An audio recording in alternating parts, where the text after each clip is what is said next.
Okay, so not a popular opinion right now, but I want you to hear this because I believe that this is much better than the stuff you're going to hear in mainstream media and social media. So you're probably surrounded right now by this plethora of FUD. How the world is ending, the dollar is collapsing, the end of the civilization, the sky is falling, sell, everything is red. And I'm here to tell you that the reality is much more nuanced than this, but a nuanced reality is much tougher to sell as a thumbnail. And that's why you're getting all this FUD. It's cheap, and I call it recession porn. Now look, I'm going to explain to you in 2 minutes why things are actually much better than they look. Appearance can be deceiving if you can understand nuanced analysis. And even though it's not easy to sell nuanced analysis on YouTube, I'm going to try and do it. Although I'm not really selling it, I'm just giving it away because I don't sell nothing. So, don't click nothing, don't smash nothing, don't buy nothing, as always.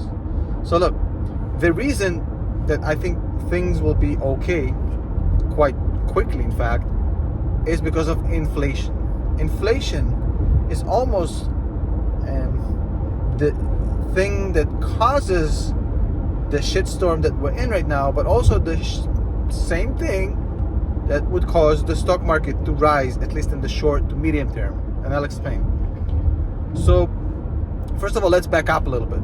So, last 2 days, you've seen red. Now, the reason is you had 2 weeks of a green run. And as always, whenever you have a bull run, there's always a correction. It's natural progression of things. This is how the stock market works, literally. Now, here's the thing. Every correction needs a trigger event. In this case, the trigger event was the FOMC meetings. If you want to go one day before that, it was the Bernard speech about the 0.5% and the aggressive cutting of the balance sheet, right? So the correction happened. So what's next? And I think what's next is a green, at least in the short to medium term. And here's why. Think about it this way. Right now, we have a lot of people who went back to square one. Before those 2 weeks in which we had this massive green run, people were parked on the sideline with a lot of money. And the minute we had a nice little run, sustainable run, everybody poured back in. And over the past two days, I want to say, a lot of these same people, institutions, pull back their money. And let's say you're one of those people right now, and you have to make a decision. What do you want to do with this money? So you got a couple of options. Option number one, you can sit in cash and wait it out. So if you're going to sit in cash and wait it out, the cost would be 10% a year. At this inflation, 8%, probably going on 10 very, very soon. You're going to be losing 10% of your money every year you're on the sideline. So a 10% loss per year isn't good financial management, right? Option number two, you can put it in the bond market. Well, get 2%, lose 10%, by inflation, right? Still really a rotten deal. You can go to the real estate market and try and buy a real estate asset, right? Well, you'll be buying in a seller's market during a parabolic rise, and good luck finding a good deal right now within something that's less than a couple of weeks. That's a best case scenario. So real estate market is complicated, not to mention the fact that it's getting a little bit more shaky right now, so who knows? Bonds are a losing deal, right? Cash is no bueno. Where would you put the money? The only viable solution for you to put the money is in equities, is in the stock market. There's no other way. And the main reason is because of inflation. Imagine if we had a recessionary push right now, much like we had, let's say, in 2008 or 2000, where you had the dot-com bubble, or 2008, the real estate market that crashed. Those were not inflation-driven recessions. And because of that, it was much easier to pull money from the market because you were living in a low inflation environment. Right now, seems to be panning out as an inflation-driven recession. So pulling money from the market right now is not a good idea, at least in the short to medium term. At least as long as the interest rates are cheap. With free money or very cheap money and high inflation, it's a bad idea to be out of the market. And that's how institutions think, and they drive 80% of the market.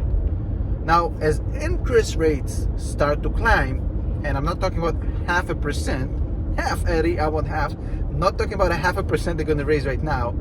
When we really get to interesting levels of interest where they actually are not as low, then we can start talking about people pulling out money because the market is getting closer to recession and to a stock market pullback. Now, that process might take weeks, months, year, maybe more than a year. I think it probably in the range of 12 to 24 months. And that's for a recession. The stock market is not necessarily or immediately going to follow that. It's going to take more time. So people are not going to be sitting on the sideline. And when I say people, I mean many institutionals, basically waiting for a whole year to see what happens. They have no other alternative than to jump back into the market because of the inflationary cost of staying out of bounds, or rather on the bench. And that's why all this fear mongering, it has its place because we are headed to a recession, but it creates this false narrative as if the skies are falling and the stock market is crashing tomorrow. That's not very accurate. I want you to just relax, do not panic, and just keep investing with your strategy. Whatever strategy works for you, which you develop, keep working that. Don't start doing emotional stuff without any sort of fundamentally based research and analytics. The numbers tell the whole story. The numbers are basically that there's no alternatives to the stock market in a high inflation environment. Remember that. Whether the market goes up or down, I don't know. But I will tell you that if I'm an institutional investor, the market is probably the only place I can park my money. And whether it takes days or maybe weeks, I have no choice but to be back. But let's see what happens. Comment below. I just wanted to hop on here for 5 to 7, 8 minutes. Tell you to relax because you're going to be hearing a lot of this FUD. Chill. It's not the end of the world. Just go watch some, movies, take a walk, do something that relaxes you, and everything will be fine. Catch you tomorrow.